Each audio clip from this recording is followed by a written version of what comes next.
Hi there, welcome to week 4. This is Dwight. This week we're going to mainly talk about replication in MongoDB.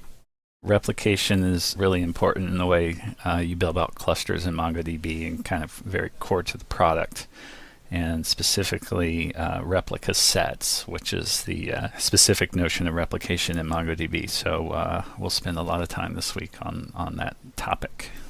So let's start out with a bit of an overview. So what do we mean by replication? And what we really mean is just having redundant copies of data. Like with disk drives, we do that all the time, right? So, RAID, right, inside a single machine. So here we're really talking about with replication, we're talking about redundant copies across multiple machines, right? So machine, machine, machine.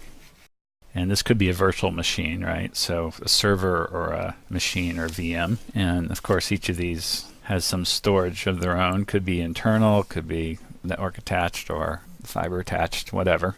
But what we really want to do is basically, I'll take off these for a moment. We're going to have some document. And what we'd like to do is get this document on multiple servers. So we're really talking about multiple copies, redundant copies of the same data, right? We're not trying to partition data for scale out. We use the sharding feature in MongoDB for that. This is really about having copies of the same data. So replicas are copies, or if you will, even backups, right? It's redundant copies. So, that's what we're doing. So why would we do this? I think a number of reasons. One is kind of HA, high availability. So if we lose a server, we're still up. We have failover. So this is for failover. It's also just for kind of data safety in terms of its durability. And it's just both kind of just having extra copies or backups, if you will, and also DR or disaster recovery, which I think maybe factors in both availability and safety of data.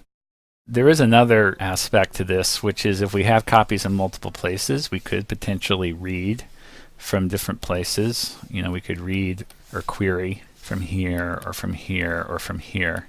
And you could use that to get a little bit of scalability.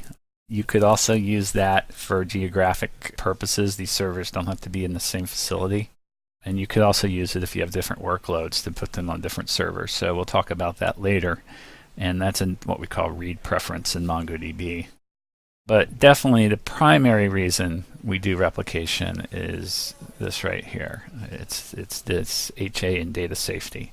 Any availability to read from these other places is sort of just gravy or icing, if you will, usually.